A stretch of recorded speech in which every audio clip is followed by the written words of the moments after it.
Hello friends, welcome back to मुठ्ठले part 2 में। तो इंटरवल के बाद कहानी शुरू होती है गुरुकुल के असेंबली हॉल से, एज यूजुअल। तो अब यहाँ भी हमारे लंबे मोदी जी जो हैं वो रात में अपने घर में सोने की जगह पे आधी रात को भी अपनी फेवरेट असेंबली हॉल में आके पड़े हैं। अब वो बैठे बैठे याद कर रहे होते हैं कि शाहरुख खान का मैंने कभी क्या बिगाड़ा था एंड ये वो। तो इसी चक्कर में उनको याद आता है अपना फ्लैशबैक। तो फ्लैशबैक शुरू होता है एक टिपिकल संस्कारी बॉलीवुड पूजा सीन से, जहाँ पर अक्सर दिखाया जाता है कि घर की जो बेटियां होती हैं वो सुबह जल्दी उठ के नहा धोकर पूजा करती हुई दिखती हैं। ये ना कभी पढ़ाई करती हुई मिलेंगी, ना कभी एक्सरसाइज करती हुई मिलेंगी, ना कभी खाना बनाते हुए मिलेंगी, और कभी सोती हुई तो कभी नहीं मिलेंगी। तो खैर इसी तरह की एक पूजा खत्म करके अभी वो पूरे घर में धूप दिखा रही है और देख चुकी है कि अपने पापा जो हैं वो एक न्यूज़पेपर उठा चुके हैं और उनको शांति से न्यूज़पेपर पढ़ना है, लेकिन इसको कहाँ सुकून है कि अपने बाप को शांति से न्यूज़पेपर पढ़ने दे। तो ये खुद ही ब्रेकिंग न्यूज़ सुनाने लगती है। लोग अपनों में ईद मनाने के लिए अंदरून मुल्क जा रहे हैं। कराची से लोग अपनों में ईद मनाने के लिए अंदरून मुल्क जा रहे हैं। तो अब आप देख सकते हैं कि बिग बी के कितने फूटे नसीब हैं कि बागबान हो या मोहब्बतें हो या कोई भी फिल्म हो, किसी भी फिल्म में बिग बी को शांति से कोई न्यूज़पेपर पढ़ने ही नहीं देता है और ये न्यूज़पेपर का खर्चा तो उनका बेकार ही जाता है हर मूवी में। अब अगले सीन में ये दिखाया जाता है कि ऐश्वर्या जो है वो उस टाइम की टिकटॉक स्टार बनना चाह रही थी, या कहेंगे रील्स बनाने की प्रैक्टिस किया करती थी। तो इसी तरह से एक दिन वो प्रैक्टिस कर रही होती है तो तभी बिग बी वहां पर आ जाते हैं और उनका ऑडिशन देखते ही वो अपने अभिषेक के लिए ऐश्वर्या को सिलेक्ट कर लेते हैं और अभिषेक की बात करने लगते हैं उससे। लेकिन उसी वक्त वहां पर एक कॉल आ जाता है। हेलो। हाय। मैं अभी बिजी हूँ, मैं तुम्हें बाद में फोन करती हूँ। ओके।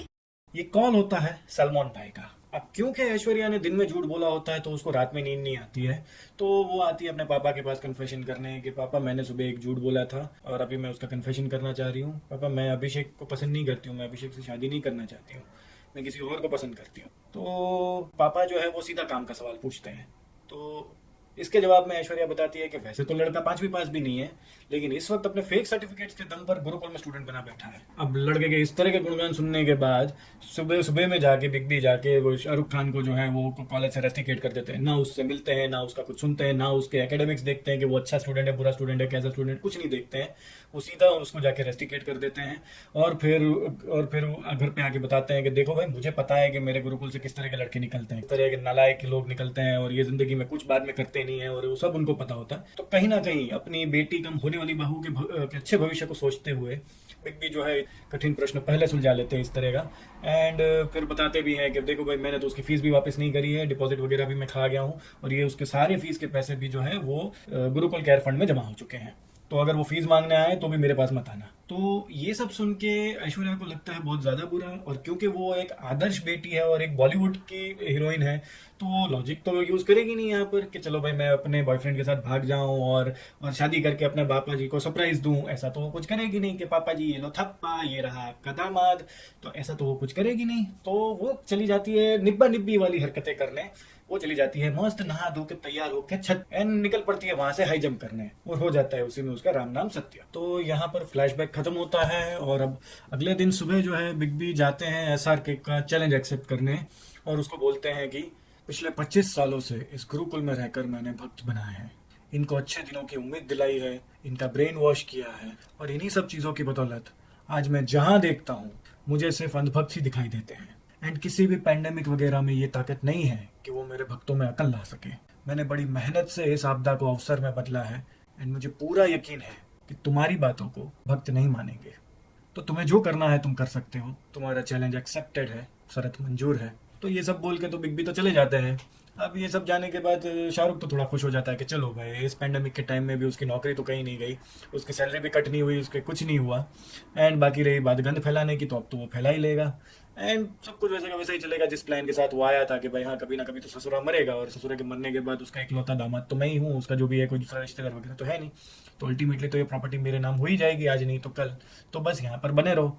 तो वो अपने प्लान में कामयाब हो जाता है और ये सीन यहीं पे खत्म हो जाता है। अब मिशन मुट्ठल के तहत इन लड़कों को लड़कियां दिलाने की तैयारियां शुरू होती है।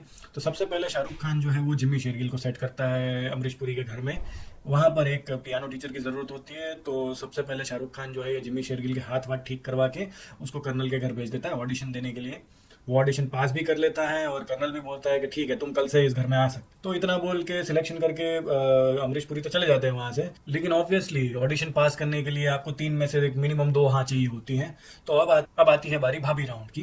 तो ये दोनों भाभियां आती हैं अगेन जिम्मी का इंट्रोडक्शन लेने के लिए। तो अपने इंट्रोडक्शन में जिम्मी बताता है कि मैंने कभी शराब नहीं पी, सिगरेट नहीं पी, किसी लड़की को हाथ तक नहीं लगाया। मेरे सारे दोस्त जाते हैं वहां बार में, लड़कियों का डांस देखते हैं, शराब पीते हैं, मेरा भी दिल करता है, लेकिन मैं आज तक नहीं गया। तो ये इंट्रोडक्शन सुनते ही बड़ी भाभी हो जाती है बिल्कुल ही इमोशनल एंड कंप्लीटली इम्प्रेस, और यहाँ ही से बड़ी भाभी की हाँ हो जाती है कि यस अब तो तू ही आएगा इस घर में रोज ही।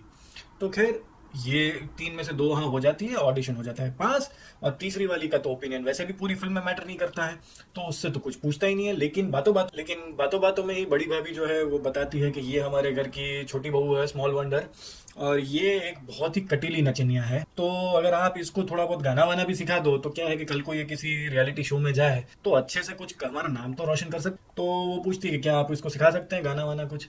तो जिमी बोलता है कि ठीक है, ऐसा इमीडिएटली नहीं सोचा है मगर सोचेंगे। तो अब यहाँ से जिम्मी को कहीं ना कहीं हिंट मिल जाता है कि अच्छा लड़की जो है वो नचनिया भी है, लड़की जो है वो विधवा भी है, और बड़ी भाभी का भी चांस है इधर। तो कहीं कैसे भी हो ये जॉब तो छोड़ने की नहीं है, और हो ना हो वैसे भी मैं घर में तो घुस ही गया हूँ, तो आज नहीं तो कल कभी ना कभी किसी एक के बेडरूम में तो मैं चला ही जाऊंगा।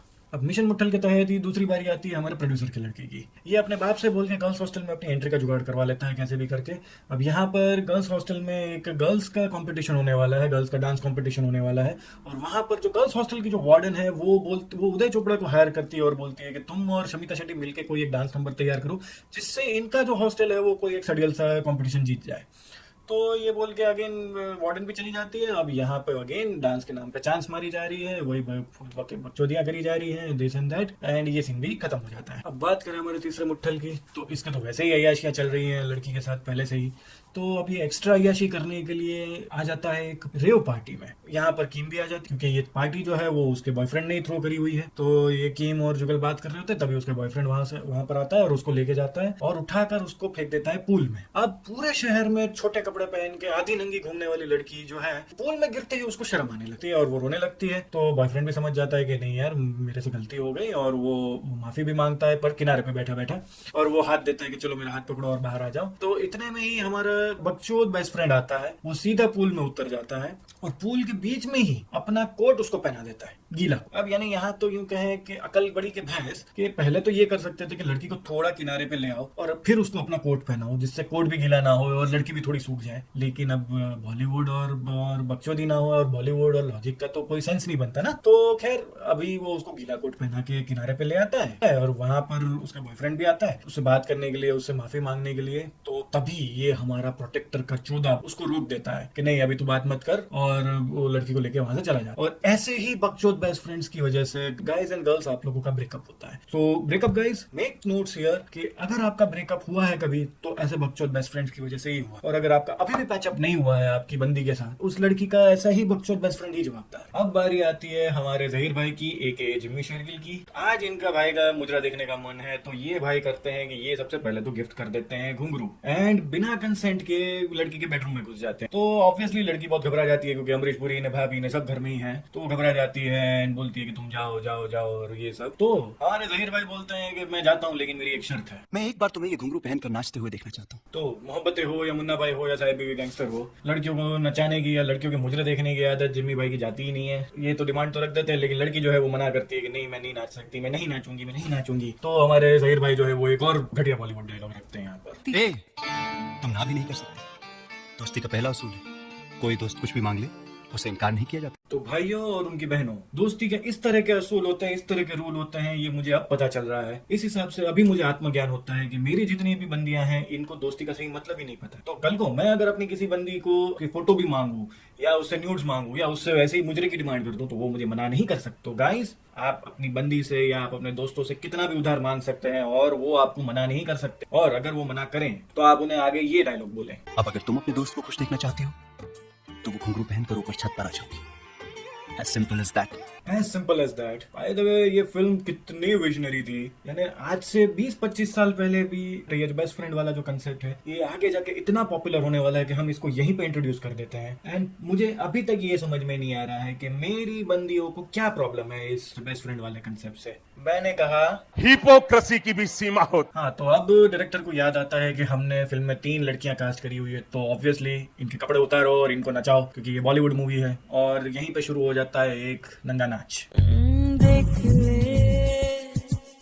आंखों में आंखें डाल सीख ले। और इन सबको नाचता देख हमारी चुड़ैल की आत्मा भी फड़फड़ाने लगती है। ये भी शाहरुख के पास आके बोलती है कि खुद भी नाचूंगी तुझको भी नचाऊंगी। तो यहाँ पर एक और बॉलीवुड गाना शुरू हो जाता है। अब अगले दिन जो है बिग बी जो है वो भूतनाथ के अपने कैरेक्टर की रिहर्सल कर रहे होते हैं, तो तभी वो देखते हैं कि हॉस्टल में कोई एक लड़का लेट आ रहा है। तो वो पकड़ते हैं तो देखते हैं कि ये उदय चोपड़ा होता है। तो आकर उदय चोपड़ा को कन्फ्रंट करने लगते हैं कि तभी शाहरुख खान वहां आता है और उदय चोपड़ा को बचा लेता है और बोलता है कि तू कमरे में जा, मैं संभालता हूँ बुड्ढे को। तो फिर वो अमिताभ के पास आता है और उसको समझाते हैं कि सर इसको पंगा मत लो, ये प्रोड्यूसर का बेटा है, अभी आपको भी फिल्म से निकाल देगा, मेरी भी फिल्म अटक जाएगी, आप इससे पंगे मत लो। तो लेकिन बिग बी जो है उनको लग जाती है बात बुरी कि भाई ये लोग तो मेरी परंपरा, प्रतिष्ठा और अनुशासन की पूरी मावेन कर रहे हैं। तो अगले दिन सुबह असेंबली हॉल में जाकर ही हमारे लंबे मोदी जी जो है वो अनाउंसमेंट कर देते हैं, आज रात 12 बजे से संपूर्ण लॉकडाउन होने जा रहा। और फिर अनाउंसमेंट के बाद कोई एक बुद्धिजीवी इनसे सवाल करता है कि सर अब हमारे राशन पानी और खाने पीने का या नौकरी धंधे का क्या होगा। तो बिग बी जवाब देते हैं नो मीन्स नो। अब यहाँ ना तो कोई पार्ट टाइम नौकरी होगी, न पियानो बजाना होगा और ना ही डांस होगा।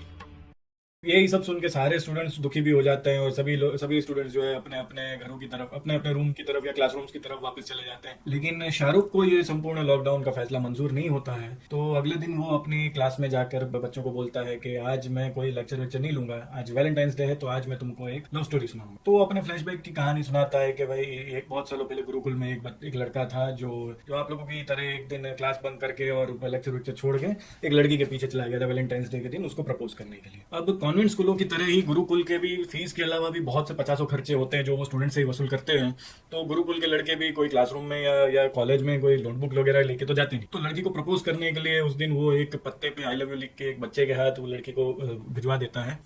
बदले में लड़की का भी आई लव यू टू का जवाब आता है और उसी दिन किसी ओयो में जाके वो लड़का जो है वो अपनी वर्जिनिटी लूज करता है। लेकिन एक रात को लड़की ने पता नहीं कौन से सस्ते नशे किए होते हैं कि वो अपने बाप को जाके सब सच बता देती है, मगर उसने उस लड़के को नहीं बताया होता है कि वो प्रिंसिपल की लड़की है। एंड उस लड़की ने अपने अय्याशी के चक्कर में, अपनी वर्जिनिटी लूज करने के चक्कर में लड़के के करियर की एल लगा दी होती है। एंड एज एक्सपेक्टेड उसके प्रिंसिपल बाप ने अगले ही दिन उस लड़के को गुरुकुल से निकाल दिया होता है, उसकी फीस भी वापस नहीं करी होती और डिपॉजिट भी खा गया होता है। एंड फिर बाद में जब लड़का जो है वो लड़की को कन्फ्रंट करता है कि एटलीस्ट तू अपने बाप से बोल के मेरी फीस एंड डिपॉजिट तो वापस दिलवा दे, लेकिन लड़के की मदद करने की जगह अपने इन्हीं सस्ते नशों के चलते एक दिन छत से कूद के मर जाती है। ये नहीं कि एटलीस्ट शादी कर लेती और बाद में जाके बाप को सरप्राइज देते कि लो पापा ये हो गया आपका दामाद, अब इसको दहेज के नाम पर इसकी फीस और इसके डिपॉजिट वापस दे दो। तो ऐसा किसी भी तरह की हेल्प करने की जगह, ऐसा किसी भी तरह के कोऑपरेटिव होने की जगह लड़की जो है वो जाके कूद जाती है, मर जाती है। लेकिन बाद में जाके लड़का जो है वो खूब प्रोग्रेस करता है अपनी लाइफ में और करियर में भी।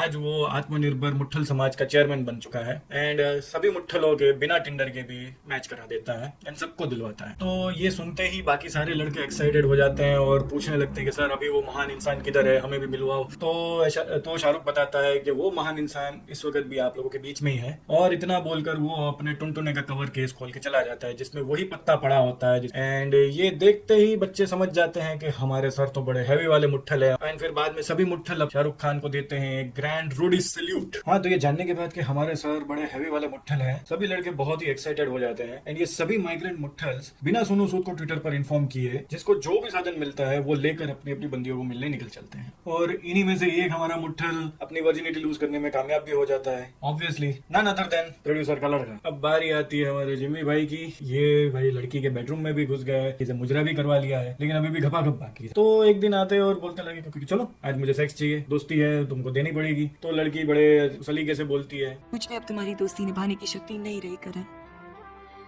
मुझे माफ कर दो और हो सके तो मुझे भूल जाओ। तो अगेन जिम्मी अपनी वही दोस्तियों वाली बकचोदियां बोलने लगता है। तुम ना भी नहीं कर सकते। दोस्ती का पहला असूल है कोई दोस्त कुछ भी मांग ले उसे इनकार नहीं किया जाता। तभी कर्नल साहब उधर आ जाते हैं और फिर वो आगे जिम्मी को पूछते हैं कि भाई क्या प्रॉब्लम है, मुझे बताओ। तो तब जिम्मी आके उनको बोलता है कि देखो कर्नल साहब, मैं यहाँ पर आया था ट्यूशन कराने के लिए आपके पोते को। अब आपने इतने महीनों से कोई फीस तो उसकी ट्यूशन फीस तो अभी तक मेरे को दी नहीं, तो मैं उसको कैसे भी करके वसूल कर रहा हूँ। आपकी छोटी बहू को नचा नचा के मैं अपने पैसे वसूल कर रहा हूँ। अब क्योंकि आपके जो फीस है वो बहुत ज्यादा बढ़ चुकी है, बकाया बहुत ज्यादा है, तो आज मैं आपकी बहू को बोल रहा हूँ कि चल भाई मुझे सेक्स भी दे दे, मैं तेरा इतना किराया भी माफ कर दूंगा। तो आपकी बहू मना कर रही है। तो सर आप ही इसको समझाओ, या तो फिर सर आप लोग पैसे निकालो या अपनी बहू को बोलो कि मुझे दे। तो ये सब बात सुनते ही पुरी साहब जो है वो जिम्मी को एक थप्पड़ मार देते हैं और उसे निकल जाने के लिए बोलते हैं। तभी घर की बड़ी बहू जो है वो उसे रोक लेती है और प्रीति को जाके पूछती है कि क्या आज तू इसकी ठड़क मिटाएगी, क्या तू आज इसका फीस चुकाएगी, जल्दी बोल, तू चुकाएगी या मैं चुकाने जाऊं, जल्दी बोल, तो इसका और मेरा दोनों का मीटर चढ़ता जा रहा है, जल्दी बोल। तो ये सब बातें सुनते सुनते ही पुरी साहब को आ जाता है गुस्सा और वो चिल्ला देते हैं अपनी बड़ी बहू पर। तो जैसे ही वो चिल्ला देते हैं तो बड़ी बहू भी है वो सामने जवाब दे देती है और वो भी बोल देती है क्या प्रॉब्लम है, छोटी मजे कर रही है, मेरी मजे का क्या, सभी लोग तुम लोग अपने अपने लेवल पे मजे कर लेते हो, मेरे मजे का कोई सोचता ही नहीं है। तो अब जब मेरी बारी आ रही है तो आप लोग इसको निकाल दे रहे हो। इसने अभी तक सारे मजे ले लिए, इसने ना मेरे बारे में सोचा ना आपके बारे में सोचा। एंड मैं भी समझती हूँ कि आप इतने चिड़चिड़े और आप इतने गुस्से में हर वक्त क्यों रहते हैं। आप अभी हमारा हो जाने दीजिए, आप अभी हमें इसकी एस्कॉर्ट सर्विस ले लेने दीजिए, फिर हम आपके लिए भी कुछ बंदोबस्त करेंगे, लेकिन आप अभी शांति रखिए। तो ये सब सुन के पुरी साहब भी एम्बेरेस हो जाते हैं और अपने रूम में चले जाते हैं। छोटी वाली भी एम्बेरेस हो जाती है और अपने बेडरूम के लिए चली जाती है। अब बस वहां पर बड़ी भाभी और जिम्मी शेरगिल खड़े होते हैं। जिम्मी शेरगिल वही अपने क्यूट सी और रोंदू सी फेस बनाकर भाभी के सामने हाथ जोड़ के खड़ा हो जाता है कि मेरी पगार दे दो। And A few moments later. अब बात करें आखिरी लव स्टोरी की, 0 IQ वाली लव स्टोरी की, तो यहाँ तो वैसे ही मजे चल रहे थे और यहाँ पर अब क्या है कि लड़की के साथ रहते रहते जुगल का भी IQ है, नकल बिल्कुल ही घास चढ़ने जा चुकी है। वो भी नोट पेन खरीदने की जगह पे, कागज पे कुछ भी लिखने की जगह पे वो भी एक पत्ते पे आई लव यू या अपने प्यार का इजहार करके रहता है। अब 140 कैरेक्टर से भी कम लिखे हुए इस ट्विटर प्रपोजल को ये जो लड़की जो है वो पूरे 2 मिनट तक पढ़ती है और पता नहीं एक पूरा निबंध जितना पढ़ लेती है और फाइनली उसके प्रपोजल से इंप्रेस होकर उसको फ्रेंड जोन से अब ऑफिशियली बॉयफ्रेंड जोन में प्रमोट कर देती है। तो अब सभी की सेटिंग हो गई है तो फिर गाना तो बनता है ना, तो बस एक और बॉलीवुड गाना शुरू हो जाता है। लेकिन हर गाने की तरह इस गाने में भी हमारे जिम्मी भाई जो है एक कोने में बैठे बैठे अपना बैंड बजा रहे होते हैं और DDLJ की ही तरह इतने सारे शोर के बावजूद भी इसका सड़ा हुआ जो बाजा है वो सिर्फ और सिर्फ अगेन हीरोइन को ही सुनाई दे रहा होता है। लेकिन इस बार जो है बाबूजी को भी सुनाई दे जाता है। तो इस बार इसके बाबूजी इसके सड़े हुए बेसुरे गाने से तंग अपनी बहू को आजाद कर देते हैं और उसकी मांग में लगा सिंदूर हटाकर उसको बोलते हैं जा सिमरन जा, भाड़ में जा। और बड़ी बहू को बोलते हैं कि बहू आके तेल लगा दे। A few moments later.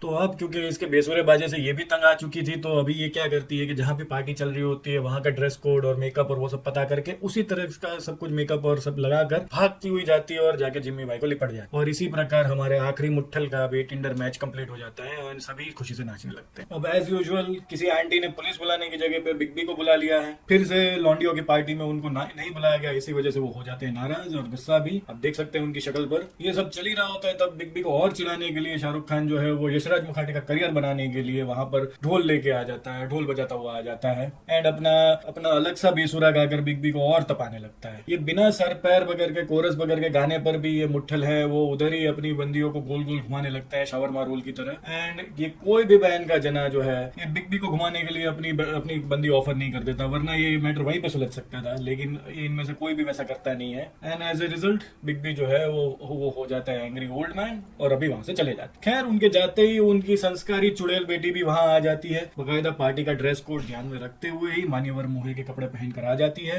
And उसी सड़े हुए बेसुरे गाने में अपना कोरस देने लगती है शाहरुख खान के साथ। और अभी भी इस बेसुरे गाने पर ये सभी ठरकी लोग अपने अपनी जगह पर गोल गोल घूम रहे होते हैं एकदम पुराने पंखे की तरह। तो फाइनली अब इस पिक्चर को खत्म करने के लिए बिग बी जो है वो तीनों लड़कों को अपने कैबिन में बुलाते हैं, अपने ऑफिस में बुलाते हैं और उनको बताते हैं कि आपने लॉकडाउन के नियमों का पालन नहीं किया है, ना आपने सोशल डिस्टेंसिंग मेंटेन करी है, ना आप अपने घर पे रुके हैं, ना ही आपने कोई दूसरी तरह के नियमों का पालन किया है। तो अब आप पे NSA और UAPA दोनों लगाकर आपको किया जाता है तड़ी पर। आपकी फीस आपको वापस नहीं करी जाएगी और डिपॉजिट जो है वो तो गुरुकुल कैश फंड में जमा हो चुका है। तो जाने से पहले लेकिन मैं आपको एक मौका देना चाह रहा हूँ कि अगर तो आप शाहरुख खान के अगेंस्ट रिटर्न कंप्लेन अगर लिखते हैं तो मैं आपके रेस्टिकेशन को रिवोक करने के बारे में सोच सकता हूँ। तो हमारे मुट्ठल इस ऑफर पे जवाब देते हैं नहीं।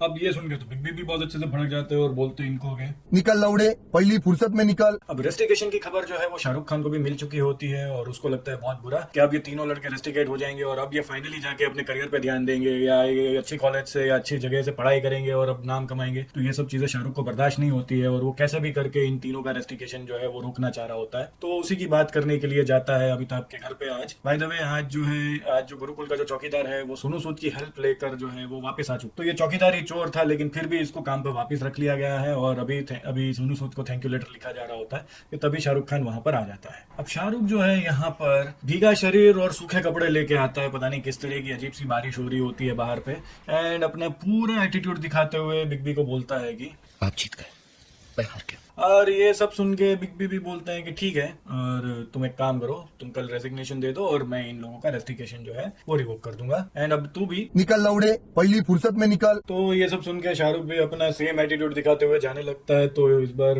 बिग बी का भी मन होता है कि शाहरुख की उंगली करने का, तो वो भी उनको बोलता है कि देखा मैंने तो पहले ही बोला था कि मैं जीत जाऊंगा, मैंने तो देख केबीसी के भी तेरे से ज्यादा सीजन किए हुए, तू 5 भी पास भी नहीं हुआ, ये वो, और मैं सुपरस्टार ऑफ द मिलेनियम में हूँ। तो वो सब बोल रहे होता है। तो तभी शाहरुख खान मुड़ता है और बोलता है माफ कीजिएगा सर, पर जहां से मैं देख रहा हूँ आप हार गए। एंड फिर यहाँ से शुरू होती है शाहरुख खान की टिपिकल इमोशनल बॉलीवुड स्पीच। आपने कभी सोचा मिस्टर शंकर कि मैं गुरुकुल वापस क्यों आया? किसके लिए? मैं वापस आया था आपके लिए मिस्टर शंकर। मैं वापस आया था उस बाप के लिए जिसकी बेटी से मैं मोहब्बत करता हूँ। मैं यहाँ इसलिए आया था, आपकी वजह से मेरी मोहब्बत अधूरी रह गई, जिसे मैं जिंदगी भर साथ लेकर नहीं जी सकता। मैं आपका दर्द तोड़ने आया था मिस्टर शंकर। मैं आया था क्योंकि मैं एक बात समझ चुका था, तक ये टर्म खत्म होगी तब तक तो मैं आपके गुरुकुल का नक्शा ही बदल दूंगा। तब आप एक बेटी हारे थे, आज आप एक बेटा हारे। मैं आया था क्योंकि मैं एक बात समझ चुका था कि मेरी मोहब्बत की बात नाकाम रहेगी। तो देखा आपने कि कैसे शाहरुख खान आखिरी सीन में आके, क्योंकि अब अपनी नौकरी भी जा रही है और प्रॉपर्टी भी जा रही है, तो सब कुछ जाता देख कैसा मैनिपुलेटिव डायलॉग बोल रहा है। इंटरवल पॉइंट पे साफ दिख रहा होता है कि भाई आया था लड़ने के लिए, भाई आया था रिवेंज लेने के लिए कि भाई तुम्हारी वजह से मेरी गर्लफ्रेंड मर गई, तुमने मेरी फीस भी खा ली, तुमने मेरी डिपॉजिट भी वापस नहीं करी है, इसलिए मैं वापस आया हूँ। और अब बोल रहा है कि नहीं, मैं तो तुम्हें अपना बाप समझ के वापस आया था। तो वो ये चीज साबित करती है कि मुसीबत आने पर आप गधे को भी बाप बना लेते हो।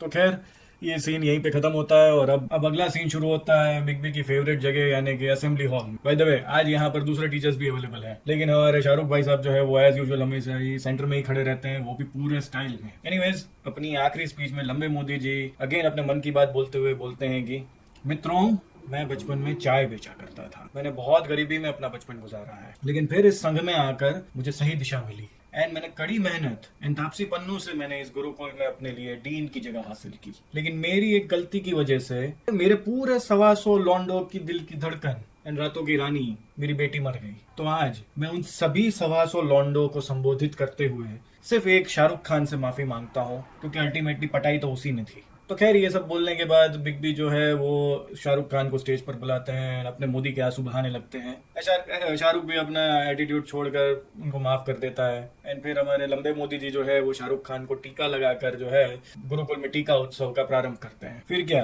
अगले दिन ही गुरुकुल में टीका उत्सव शुरू हो जाता है पूरे जोरों शोरों से, एकदम बैंड बाजा नगाड़ों के साथ। एंड अब आप देख सकते हैं कि टीका लगने के तुरंत बाद ही अमिताभ जो है वो पूरे सटिया चुके हैं और शाहरुख खान की सारी बीमारियां जो है वो बिग बी में भी आ चुकी है और वो इतने पगला चुके हैं कि अब उनको भी उनकी चुड़ैल बैठी दिखती है। तो बस यहीं पे ये पिक्चर खत्म होती है और जो पब्लिक जो है वो जो पहले अपनी इस तरह की जो वेब सीरीज थी वो जो थिएटर में देखा करती थी, अब वो भी अपना बिंज वॉच खत्म करके घर के लिए निकलती है। तो गाइज एंड गर्ल्स, इस वेब सीरीज से या कहेंगे इस सीरीज से हमने क्या सीखा? एक, stay away from your best friend, या अपने बॉयफ्रेंड या गर्लफ्रेंड को उसके बेस्ट फ्रेंड से दूर रख। सेकंड चीज एंड मोस्ट इंपॉर्टेंट वो ये है कि इस मूवी में दिखाए गए किसी भी चीज को फॉलो नहीं करना है अपनी जिंदगी में। And last but not the least, आपको जो मस्टली फॉलो करना है वो है इस चैनल को। ऐसे ही बकेती भरे वीडियोस को देखने के लिए इस चैनल को सब्सक्राइब करिए, लाइक करें इस वीडियो को, शेयर करिए अपने फ्रेंड्स एंड फैमिली के साथ। Thank you for watching the video, hope to see you in the next.